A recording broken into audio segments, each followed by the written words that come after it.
Porteira aberta, sejam bem-vindos ao podcast do Patrone, espaço para falar do agro com quem entende. No episódio de hoje você vai conhecer a história de uma escritora que tem se destacado na arte de eternizar capítulos do agronegócio mato-grossense. Jornalista premiada, filha de pai e mãe nascidos em cidades pantaneiras, mãe de uma arquiteta e de uma agrônoma. Ela colocou em livros momentos importantes da transformação do Cerrado no principal celeiro do país. Às vésperas do lançamento de uma nova publicação, conta como iniciou a relação com o mundo do setor produtivo e como isso a ajudou a enxergar o dia a dia com outros olhos. Ela é a caçula de uma família com 8 irmãos. Nascida em Corumbá, criada no Rio de Janeiro, descobriu ainda criança a paixão pela comunicação. A escolha pelo jornalismo foi consequência natural. Na profissão, passou por veículos de renome no país, mas foi trabalhando em uma revista mato-grossense que ela aproximou-se do agro.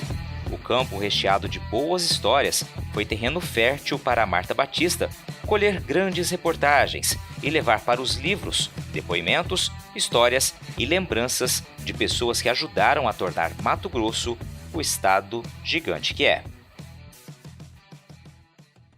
Marta Batista, minha amiga, uma das grandes jornalistas e escritoras aqui de Mato Grosso. Que orgulho recebê-la aqui no podcast do Patrone, reservar um espaço na tua agenda, num pré-lançamento de livro que nós vamos falar mais adiante, né? Um livro muito bacana que conta uma história emblemática aqui em Mato Grosso também. Mas antes da gente falar desse livro, eu queria te saudar, agradecer por estar aqui, para que a gente conheça um pouco mais da tua história. Tudo bem?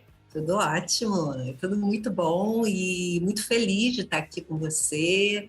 Eu que agradeço essa oportunidade e bacana, e já adianto que é meu primeiro podcast da vida. Olha que legal, a gente que é jornalista está mais acostumado sempre a entrevistar do que ser entrevistado. Quando a gente está sentado do outro lado da cadeira é um pouco diferente, né? É bem diferente, mas eu acho gostosa a sensação. Legal. Marta, você tem uma característica muito bacana que é envolver as pessoas com a sua conversa, né? Você conversa, eu brincava aqui nos bastidores, que o seu jeito de conversar, de contar história, é de fato uma contadora de histórias, né? Então as conversas são sempre muito bem conduzidas, pontuadas, aquela conversa gostosa. Eu tenho certeza que quem está ouvindo a gente também vai sentir isso, vai perceber isso e vai ser muito prazeroso para quem está do outro lado aí nos escutando. E para isso eu queria que você começasse contando um pouquinho da sua história. Você é aquela pessoa que tem o Pantanal no sangue, tanto pro lado de pai quanto do lado de mãe, né? As duas principais cidades do Pantanal estão na sua origem. Eu queria que você contasse isso pra gente. Eu sou temporã de uma família numerosa, né? Meu pai e a minha mãe, né, tiveram vários filhos. Meu pai era corumbaense, um comerciante próspero, né? Naquela época lá. E meu pai tinha, inclusive, uma lancha que chamava Lancha Brasil, com a qual ele subia o Rio Paraguai para vender suas mercadorias e chegava em Cáceres, né? Então, ele fazia esse caminho do Rio. E numa dessas viagens a Cáceres, ele se namorou da minha mãe. Meu pai já era um homem de 30 e poucos anos, minha mãe era uma mocinha. Quando eles se casaram, ela tinha 16 anos. E aí, nesse casamento, ela logo se mudou para Corumbá com ele. Na verdade, ela foi para Corumbá e lá em Corumbá nasceram praticamente todos os meus irmãos, com exceção de um que nasce na lancha, quer dizer, não nessa primeira viagem, diga-se de passagem, né? Foi assim, ela morando em Corumbá, quis ter o primeiro filho, e aí ela quis ter esse filho em Cáceres, junto com a mãe dela, né? E aí não deu tempo. Então, meu irmão, José Feliciano, hoje já falecido, nasceu no Porto de Morrinhos. E aí foram nascendo os outros irmãos, até que em 1956, quando meu pai, eu acho que ele já acreditava, já tivesse pendurado as chuteiras, porque ele tinha 62 anos quando eu nasci, né? E naquela época parecia um homem muito velho. Hoje, não, né? E aí eu nasci, como eu disse no início, temporã, e tive essa família. Só que aí, por conta de saúde abalada do meu pai, a minha irmã todas as minhas irmãs tinham, quase todas, tinham estudado internas no Rio de Janeiro. Naquela época tinha muito essa coisa, né? A ligação de Corumbá e de Cuiabá com o Rio de Janeiro era muito forte. E aí meus pais decidiram se mudar para o Rio de Janeiro em 1958. Então eu me mudei para o Rio com 2 anos de idade. E aí meu pai faleceu no Rio de Janeiro em 61. A minha mãe continuou morando no Rio até ela falecer também, né? Mas, assim, o maior desejo, quando eu era pequena, era visitar Mato Grosso. Eu amava, a gente, puxa, fazer aquela viagem de trem, sabe aquele trem da Noroeste? A gente viajou algumas vezes de trem. Você também é O de trem de lá, né? passageiro que deixa muita saudade, né? Me Pois recordo. Eu sou de é. Campo Grande, mas cheguei a viajar para Corumbá, minha mãe corumbaense, então a gente tinha Então, família você lá falou e era bom isso. demais. Então, assim, para mim, imagina, eu tinha sido criada num apartamento, né? Quer dizer, eu morei praticamente a minha vida inteira em apartamento, né? Então eu achava fantástico. Aí chegava em Corumbá, a gente ficava hospedado na casa da minha irmã, que herdou a casa dos meus pais, que era uma casa magnífica, linda, na Rua Dom Aquino, cercada de flamboyant. Então eu ao mesmo tempo eu ficava fascinada, mas ao mesmo tempo eu não tinha a desenvoltura das minhas sobrinhas criadas lá, sabe? Aquela coisa de subir na árvore, aprontar. Eu era uma menina mais contida, né? Criada em apartamento, filha praticamente filha caçula, cercada de cuidados. E aí eu ficava adorando aquilo tudo, né? Achava lindo, achava tudo maravilhoso. E aí, quando a gente foi a Santa Blanca, que era a fazenda do meu pai, que ficou para o meu irmão, aí pronto, aí me apaixonei, uma fazenda linda na margem do Rio Paraguai. Então, tudo isso foi me trazendo, assim, quer dizer, também fui conquistando as minhas lembranças, porque por enquanto eu só tinha as lembranças de ver fotos da minha família, do meu pai, da minha mãe, na fazenda. Eu não tinha lembranças minhas, mas aos poucos eu fui construindo, né, as minhas lembranças.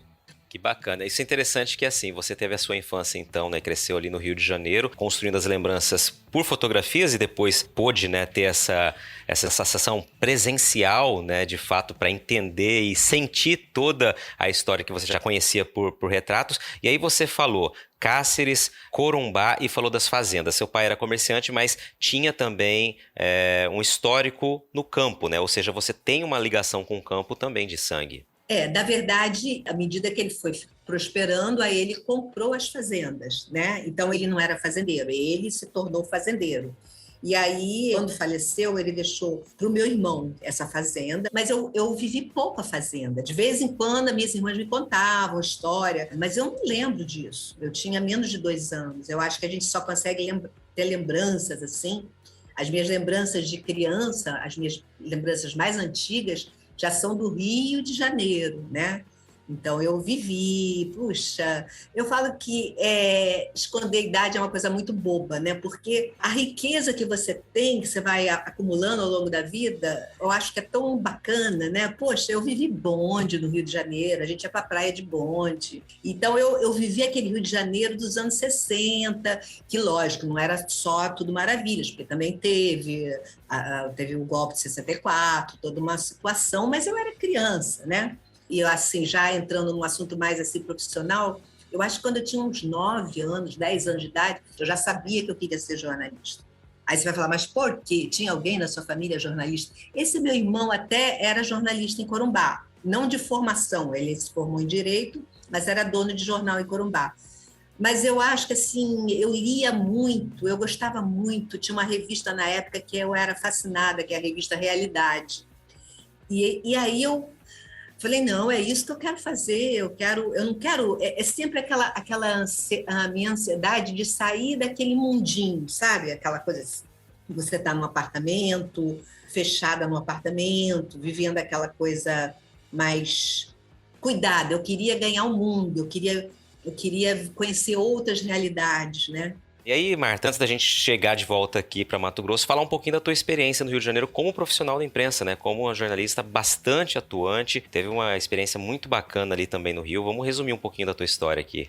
Eu comecei a trabalhar na Tribuna, aí logo depois eu acho que eu já fui trabalhar no Jornal do Brasil, que era, na época, o Jornal do Brasil e o Globo era o sonho de consumo de qualquer estagiário, estudante de jornalismo.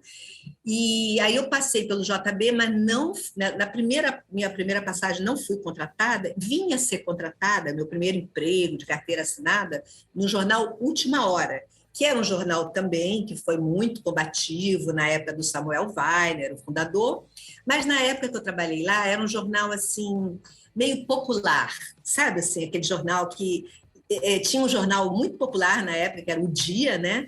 E a Última Hora meio que competia ali com esse tipo de jornal, porque isso que eu acho que as pessoas quem é mais jovem não entende, era uma época em que os jornais eram disputados, as pessoas compravam jornal, as pessoas assim eram apaixonadas por jornais, assim como eu sou Flamengo, eu sou Fluminense, quer dizer, um lia Jornal do Brasil, outro dia lia o Globo, tinha uma coisa assim meio de fidelidade, isso que eu quero dizer, né?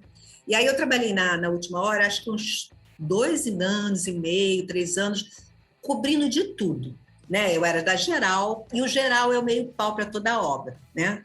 E aí eu fiquei um tempo lá na Última Hora, e aí de lá, se não me engano, voltei para o Jornal do Brasil, mas aí para uma coisa bem específica. Eu fui trabalhar num caderno de TV que foi criado em determinado momento, e aí descobria gravação de novela, programa de TV. Foi uma época que eu tinha contato com os artistas, né? Também foi bem bacana.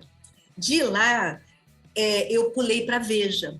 Eu fui trabalhar na sucursal da Veja, que para mim foi uma coisa assim, uau, a Veja na época era o máximo, né? E aí eu cheguei na Veja, passei acho que 3 anos e meio trabalhando lá, e aí lá, sim, pedreira também, fazendo de tudo, cobri acidente com plataforma de petróleo no litoral do Rio de Janeiro, acabei dando um furo nacional, que foi quando um médico que tinha sido do Exército, né, ele resolveu contar que ele tinha visto um deputado, na época, muito famoso, o Rubens Paiva, moribundo, na época era a PE, Polícia do Exército, e isso foi uma bomba, foi assim como uma bomba, deu uma repercussão incrível, o caso foi reaberto, enfim. E aí de lá eu fui para o Jornal do Brasil, já estava num status bacana, de uma pessoa que tem vários convites para trabalhar, pode escolher e tal. E aí houve a grande mudança na minha vida, que foi vir a Mato Grosso numas férias, conhecer hoje meu ex-marido, mas na época foi uma grande paixão, obviamente, porque eu resolvi jogar tudo para o alto e viver a minha aventura em Mato Grosso. E aqui estou até hoje, né? Que legal, Marta. Olha, você foi contando a história até da mudança do jornalismo, como era, né, o dia a dia, essa paixão tanto de quem trabalha na imprensa, né, dos repórteres, dos editores, enfim, de todo o know-how, de todo o time, e também de quem consome a notícia. É muito bacana, você foi falando, eu fui, obviamente não vivi, né, profissionalmente essa época, né, mas foi muito bacana ouvir o relato de alguém que ajudou a construir esse momento da nossa história, né, profissional, e que realmente mostra como era diferente, como era apaixonante, né? Não que hoje não seja, mas como havia uma paixão e uma disputa saudável, é muito bacana sobre isso. Se tem uma coisa que eu aprendi durante todos estes anos acompanhando a agricultura, é que uma boa safra tem que começar com um bom plantio. E para isso, a escolha de uma semente de qualidade é fundamental.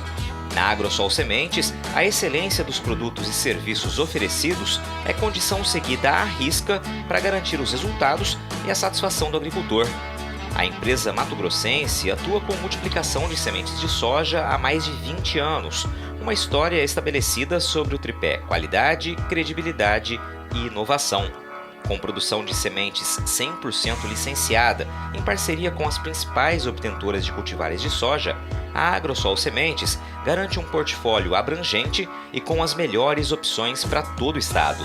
Utilizando a tecnologia a favor do campo, a empresa também oferece comodidade e praticidade ao produtor com o aplicativo Agrosol, que ganha uma nova versão em 2021, além da rastreabilidade expandida a todos os clientes que conseguem acessar informações detalhadas sobre todos os lotes de sementes adquiridos.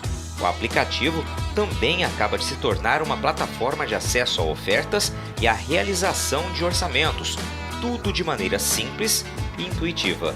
Para começar a aproveitar os benefícios da semente na palma da sua mão, é só baixar o aplicativo Agrosol pelo Google Play ou Apple Store e fazer o cadastro.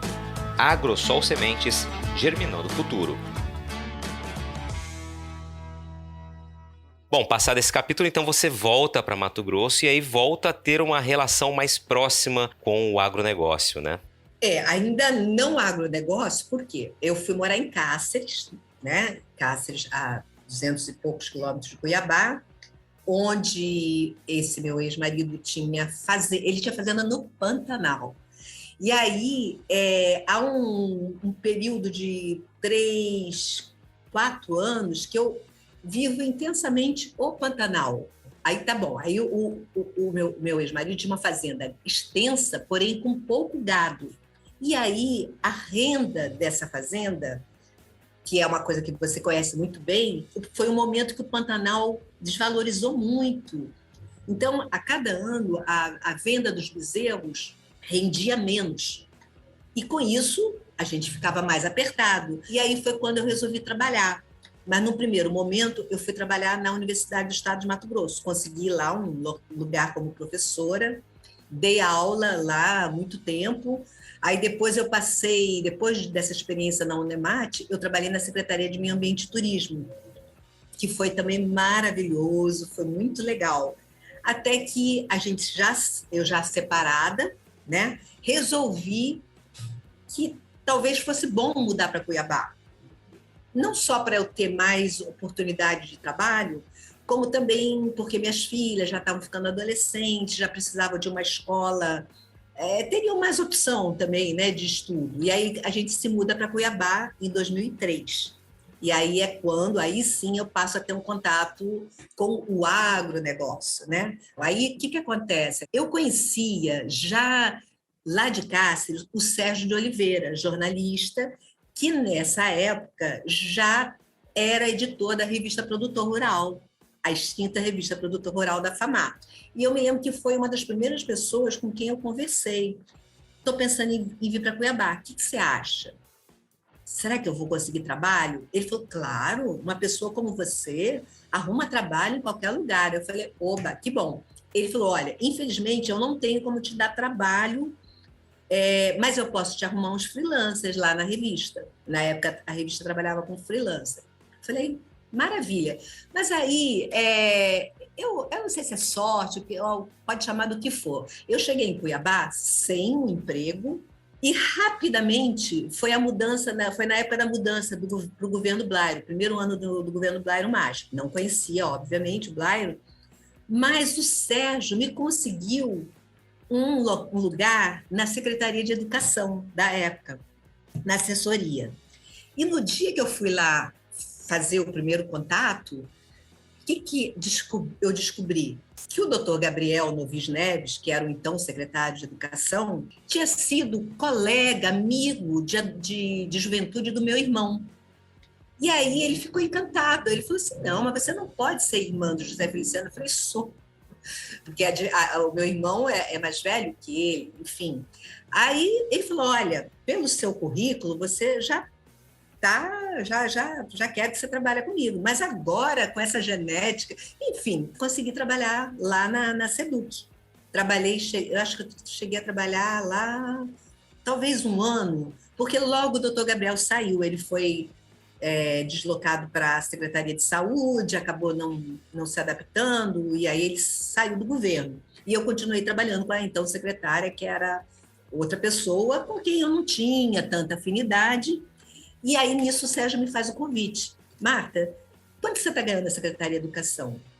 Eu te pago a mesma coisa para você trabalhar aqui na Produtor Rural. Eu consegui ter um freela fixo. Eu falei, opa, já estou indo, já só atravessar a rua, né? E aí eu fiquei na revista 7 anos.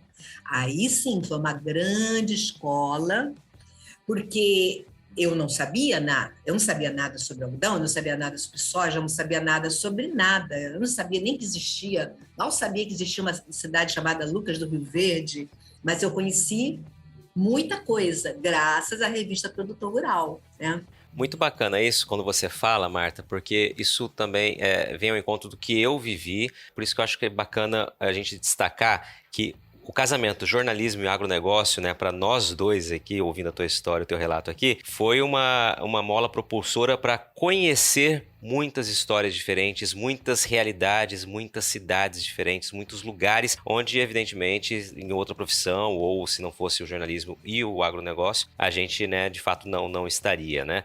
Então, acho que isso é algo que essa editoria, né, o agro, acaba permitindo por termos aí o campo, né, em todas as regiões produzem alguma coisa, né, seja leite, seja soja, seja grãos, enfim, seja carne. E quando você cobre essa editoria, e como a Produtor Rural fazia muito bem a revista, uma revista emblemática aqui em Mato Grosso, que deixou um legado muito bacana, tinha essa possibilidade. Agora eu quero pegar essa tua experiência ao longo da pré-revista para destacar um ponto muito legal da sua carreira, que foi um grande prêmio, o Prêmio Embrapa de jornalismo, né? Eu queria que você falasse um pouquinho sobre essa conquista. O que significou para você, alguém que não conhecia de agro, de repente se deparar com essa realidade, ter que aprender no dia a dia, como a gente sabe que é necessário, e aí ser reconhecida com um prêmio tão respeitado quanto o Prêmio Embrapa de jornalismo? Então, foi uma coisa muito bacana, porque essa pauta que me levou ao prêmio, eu não sei nem o nome da pessoa que me passou essa pauta. Foi alguém que eu conheci numa matéria, um produtor. E aí ele falou assim, olha, tá acontecendo um negócio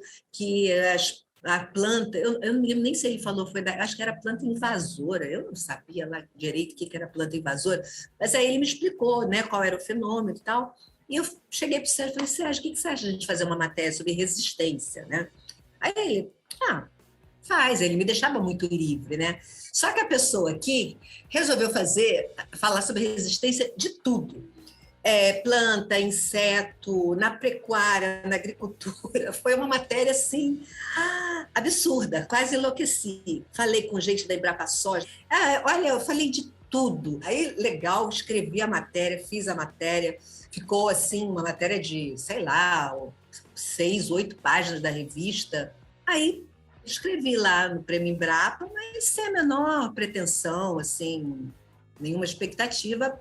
E, para minha grande alegria, ganhei o Prêmio Embrapa daquele ano, que, se não me engano, foi 2005. A matéria saiu publicada em 2004, com o título de Malandragem Natural. E o Sérgio era muito bom ele era muito... ele tinha uma verve para criar títulos assim, meio maliciosos ou engraçados, né? E aí, essa matéria ganhou o Prêmio Embrapa, achei ótimo, fui para lá, para Brasília, recebi o prêmio do ministro, na época, o Roberto Rodrigues, e ganhei um prêmio em dinheiro, que é muito bom, foi muito bem empregado, né? E diga-se de passagem, antes que eu me esqueça, quando eu trabalhava na Veja, eu ganhei um prêmio ESP. Só que esse prêmio ESP foi uma matéria coletiva, ótimo, maravilhoso, mas, inclusive, foi uma matéria uma reportagem política. Está lá o meu nome lá nos anais do prêmio ESP, né? Bacana, né? Você sabe que, além de ser o maior produtor de soja do Brasil, Mato Grosso também é uma referência na exportação do grão para outros países, né? Mas você sabia que o consumo da soja mato-grossense dentro do estado tem crescido gradativamente? Nas últimas 4 safras, o aumento médio da nossa demanda interna girou em torno de 5% ao ano, resultado direto do investimento na verticalização da produção, como o que é feito pela Ruth Brasil. A empresa processa mais de 1.000 toneladas de soja por dia, transformando o grão em farelo, que atende aos mercados nacional e internacional, e óleo, que é direcionado para a produção de biodiesel. Instalada no Distrito Industrial de Cuiabá, a fábrica vive um momento de expansão, com expectativa de ampliar já para o ano que vem a capacidade de processamento para 1.400 toneladas de soja por dia. Fundada em 2016 por empresários com mais de 30 anos de experiência no agronegócio, a Ruth Brasil prioriza a qualidade dos produtos e serviços prestados, seguindo rigorosos programas de boas práticas de fabricação, com o orgulho de ser uma empresa que acredita em Mato Grosso. Para conhecer mais, acesse www.rutbr.com.br.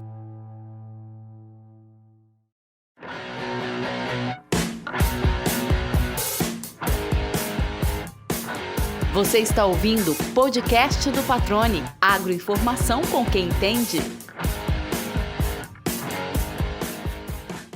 Legal, Marta. Passada então essa fase da Produtor Rural da revista, você disse, né, foi extinta em 2010, é um caminho também para que mais adiante você comece a ter essa proximidade maior com o agro também no que diz respeito a escrever histórias, escrever livros relacionados ao agronegócio. Vamos fazer esse link aí para que nosso público possa ouvir.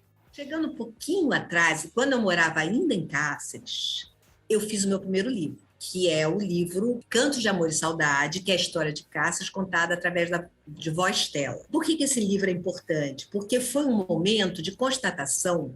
Naquele momento lá, eu não estava sendo jornalista, como eu gostaria de ser, e aí eu vi no livro a possibilidade de contar uma história de uma maneira... tanto que eu não ficava travada para escrever. Eu pensava assim, eu estou escrevendo uma grande reportagem. Inclusive, na época, eu li um livro que chama Páginas Ampliadas, do Edivaldo Pereira Lima, que é isso, você transforma uma grande reportagem num livro. Pronto, isso foi em 1998. Quando eu venho para Cuiabá, né, trabalhando no Produtor Rural, a revista Produtora Rural acaba em 2010. Eu já tinha feito a ponte com o pessoal da Entre Linhas Editora. E aí eu relancei esse livro de Cáceres, já com o selo da Entre Linhas Editora. Isso foi em 2005. Eu já trabalhava na Produtor Rural. Quando a revista acabou, eu fui trabalhar na assessoria de imprensa da Associação Mato Grossense dos Produtores de Algodão, AMPA. E aí acendeu uma luzinha.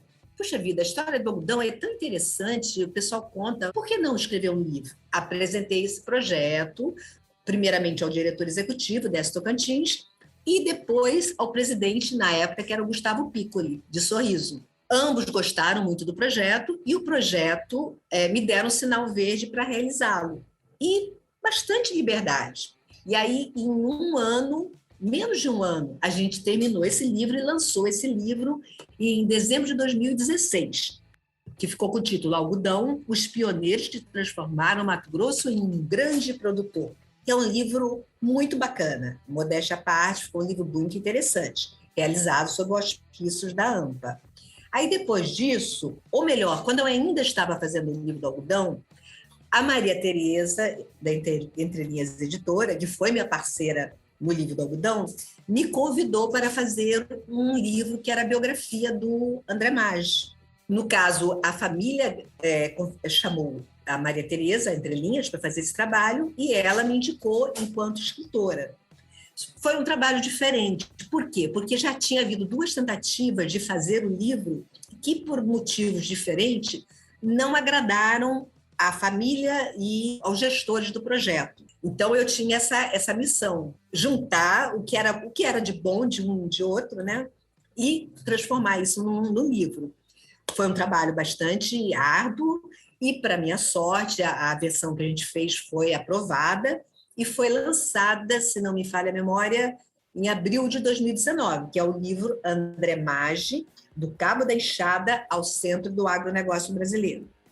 Estava eu ainda trabalhando nesse projeto quando uma pessoa do Senar me chamou para fazer um livro sobre a história do Senar. Esse ainda não está publicado, mas não, enfim, o trabalho foi realizado e, mais uma vez, é como se a gente fosse assim, aprendendo a trabalhar essa coisa da história, né? E aí eu saí da AMPA em dezembro de 2018. Acabei fazendo vários trabalhos como freelancer e, no ano passado, graças a um senhor que chama Edson Ricardo, que faleceu esse ano, que foi secretário da FAMATO, ele falou para mim, por que você não faz um livro sobre a febre aftosa em Mato Grosso? Eu falei, pô, bacana. E aí eu apresentei esse projeto ao FESA, o Fundo Emergencial de Saúde Animal, né, hoje presidido pelo Antônio Carlos Carvalho de Souza, e ele gostou da ideia. E é esse livro que estaremos lançando no dia 16 de dezembro, no auditório da FAMATO. E, uma coisa importantíssima, esse livro eu não fiz sozinha, os outros eu fiz sozinha, né? Nesse livro, eu decidi convidar o Sérgio de Oliveira para trabalhar comigo. O Sérgio voltou a Mato Grosso, está morando no sítio, lá na região do Caramujo, enfim. E aí, justamente, a gente aprendeu que dá para trabalhar à distância, né?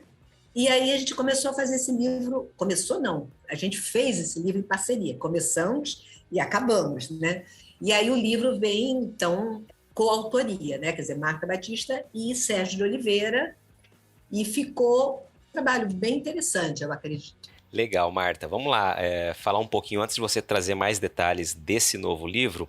Eu, particularmente, já li os dois que você lançou, né? A História do Algodão e também a biografia do André Maggi. São livros muito bem escritos, aquele livro de leitura gostosa, né? Não é porque eu estou conversando com você, é porque realmente te parabenizo aqui.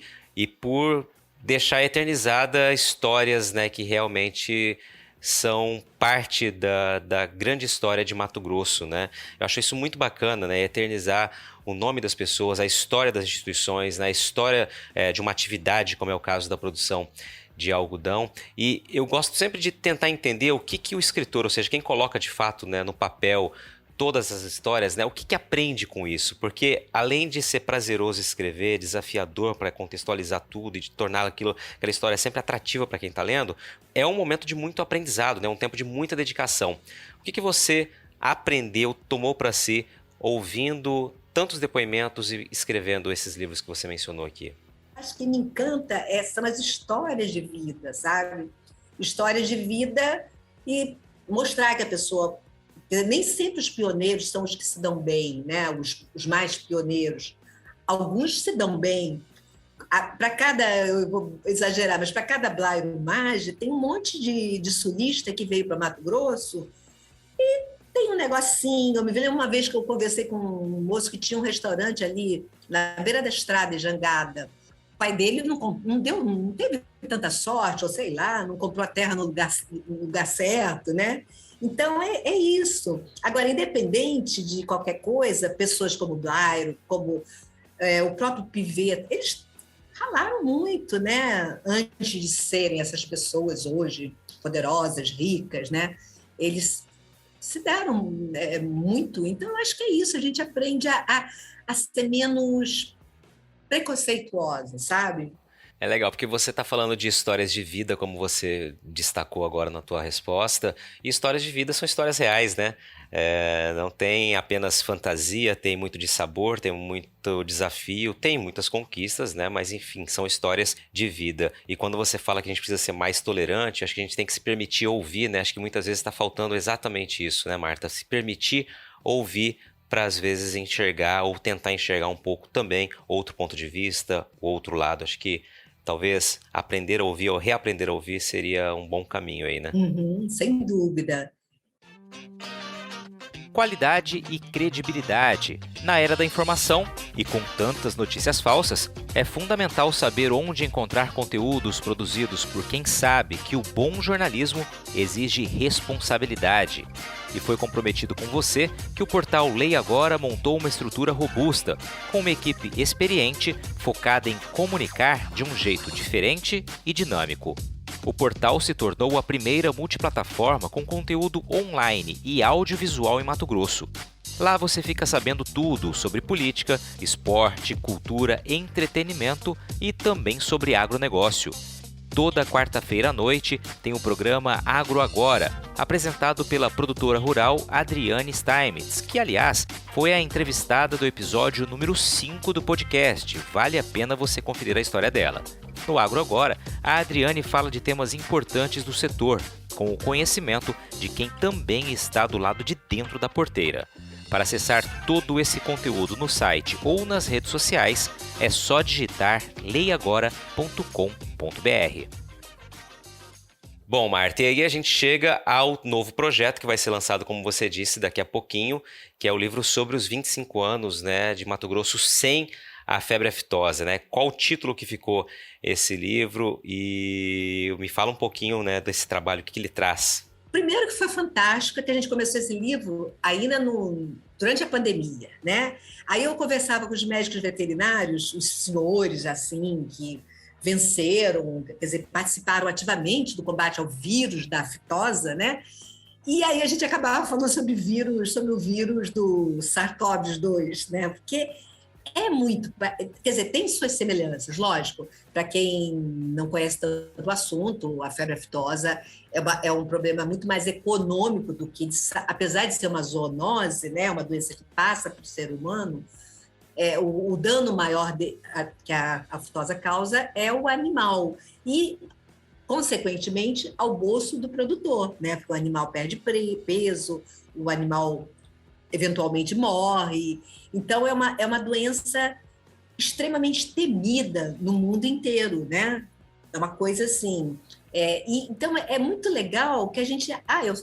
eu conheci, eu já tinha feito várias matérias sobre a aftosa, mas aí você descobre que tem um mundo por trás disso. E aí, novamente, as histórias pessoais acabam meio que interferindo, entendeu? É claro que há exceções, mas muitos dos veterinários que eu conversei, o cara, lá na infância, ele viveu o problema da aftosa no sítio do pai dele, né?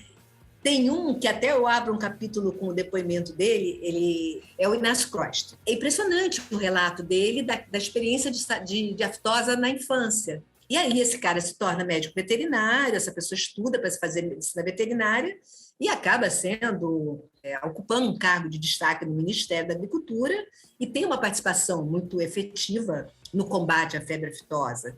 Porque, mais uma vez, não é uma coisa assim, fulano venceu a aftosa. Não, é um conjunto de políticas públicas, é uma coisa que várias pessoas também destacaram.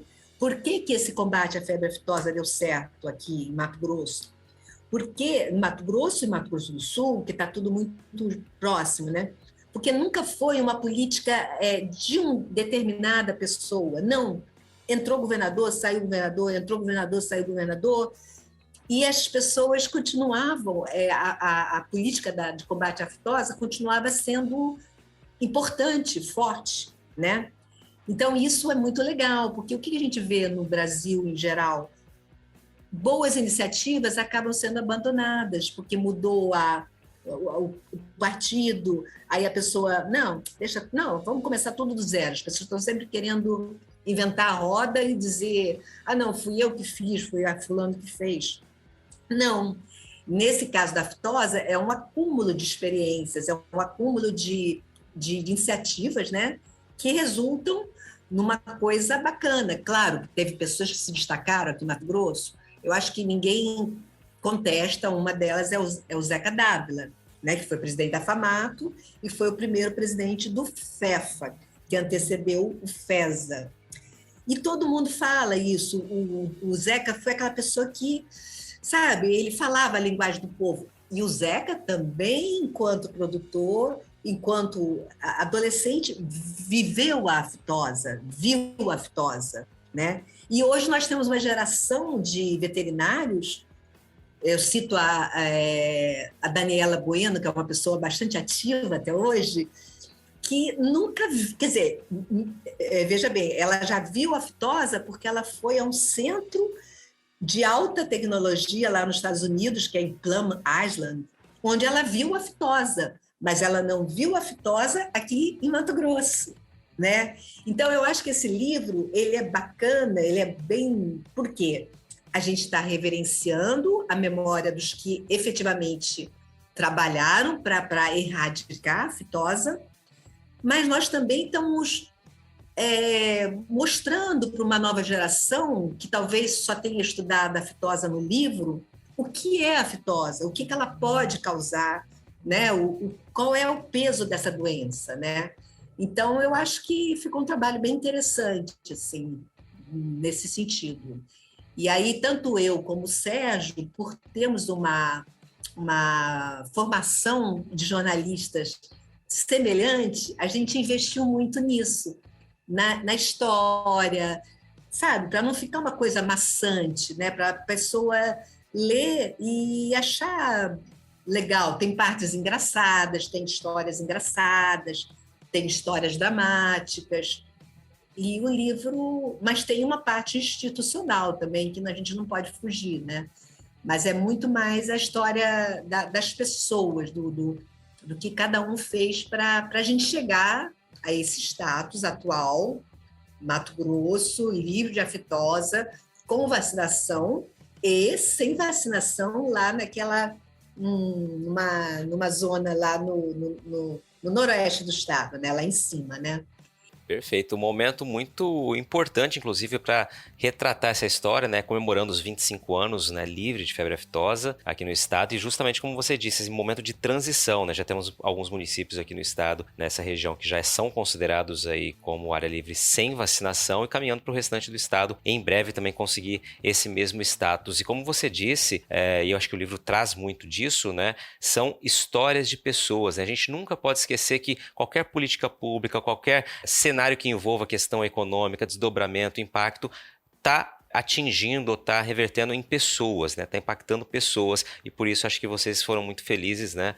Em, como você destacou aqui, em ouvir relatos e, de fato, dar um peso muito grande para isso, né? Para as histórias das pessoas que vivenciaram e que construíram esses 25 anos. E é muito impressionante, assim, você vê, assim, uma pessoa que ainda está hoje aí, da minha idade, a Maria Auxiliadora Diniz, o Paulo Bilego, são pessoas assim que, como médicos veterinários do INDEA, lidaram com muitos casos de aftosa, e os relatos deles são muito fortes, assim, de não tinha fim de semana, não tinha de noite, não tinha, né? Era um momento que a quantidade de casos de ocorrências, né, era muito grande, e aí essa curva vai caindo, até que em janeiro de 1996, né, há o último registro de febre aftosa em Mato Grosso, e de lá para cá nunca mais houve nenhum registro, né?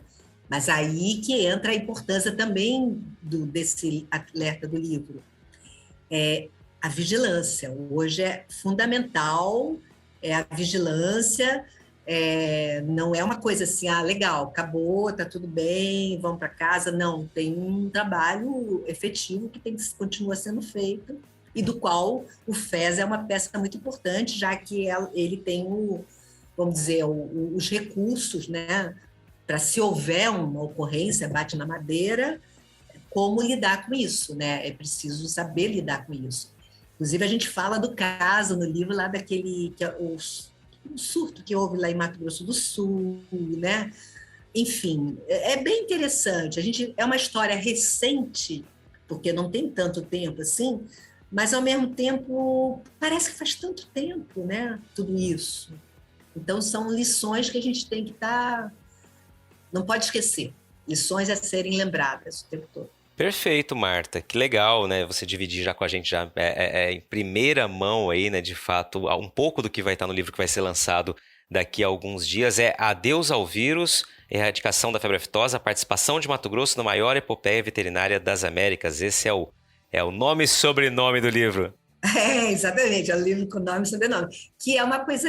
Quando a gente começou a fazer, nem a gente tinha dimensão do quanto... Porque não é só, né, não é só Mato Grosso, não é só Brasil, é a América. Aliás, o capítulo da Bolívia é muito importante no livro, quer dizer, os capítulos, por causa disso, porque não adiantava, essa consciência de que não adiantava resolver controlar a aftosa aqui em Mato Grosso se havia uma fronteira com a Bolívia, uma fronteira, inclusive, seca, né? Enorme. Então, como? Vocês se viram? Não, houve uma parceria, houve um trabalho de confiança. Quer dizer, hoje a Bolívia tem um status semelhante ao nosso, né? Mas há outros países que preocupam ainda. Então, há um esforço continental, né, que é, de uma certa forma, coordenado pelo Panaftosa, que é uma entidade que também ganha uma relevância muito grande no nosso livro, né? Enfim, foram muitas entrevistas, muitas horas de entrevista para chegar ao estado que a gente chegou. Legal, muito bacana. Já estou curioso para ler o livro. Dia 16 de dezembro, então, esse lançamento no Auditório da FAMATO, como a Marta bem comentou aqui. E Marta, eu quero só te agradecer pela participação, por dividir tua história. Muito bacana conhecer um pouco mais, né, do ser humano Marta Batista, né, e a construção da sua carreira ao longo desses anos. E acho que o Agro também tem muito a te agradecer, porque eu estava te ouvindo e, enfim, percebendo aqui, né? Você é uma das pessoas que tem ajudado a eternizar histórias do agro em Mato Grosso, né? O que a gente escreve fica para sempre, né? E é muito legal quando a gente vê histórias de vida, histórias de seres humanos, né, serem de fato eternizadas por pessoas que têm uma habilidade como a que você tem. Só tenho a te agradecer pela participação aqui. Eu que agradeço. E até você falou da história do agro, eu me lembrei de frisar isso. Como o livro do André Maggi, a Maria Tereza da Entrelinhas Editora, ela abriu uma série que ela chamou de Memória do Agronegócio, né? E aí outros trabalhos podem, outros projetos, outros livros podem vir, e é tal história, né? Por mais tecnologia que a gente tenha, internet, eu acho que assim, eu sempre penso nisso, uma hora, sei lá, esse mundo tem uma dessas hecatombes, uma explosão, de repente pode sobrar um livro lá, né? Alguém lá no futuro, um extraterrestre vai encontrar um livro, né? É mais fácil ele encontrar um livro do que... E aí é isso, tá lá uma história. Mas é a história... Marta, mas você está contando a história dos vencedores, Não, a gente procura também contar a história, como eu falei, dos que ao longo do caminho não tiveram o mesmo sucesso, não tiveram a mesma sorte, os tropeços, né, que houve, entendeu? E, ok, né, uma hora talvez eu vá escrever um outro livro, que é talvez um livro mais do meu coração. Meu sonho é escrever alguma história que fale do Pantanal, mas, né, de uma maneira mais subjetiva. Legal, Marta. Vamos aguardar o projeto ser colocado em prática, então. Obrigado por ter participado aqui do podcast. Eu, mais uma vez, te agradeço. Foi um prazer muito grande e espero que os seus ouvintes gostem. E aí, gostou do bate-papo? Então dá aquela força e compartilha essa entrevista com os seus contatos. E olha, aproveita para mandar aquele feedback dizendo o que você está achando do podcast do Patrone. Pode criticar, elogiar, sugerir temas e pessoas para dividir boas histórias aqui nos próximos episódios. É só enviar uma mensagem lá no Instagram para @LuizPatrone que a gente troca uma ideia, viu? Então, gente, sucesso da porteira para dentro, força e fé da porteira para fora e vamos que vamos! Você ouviu o podcast do Patrone, agroinformação com quem entende.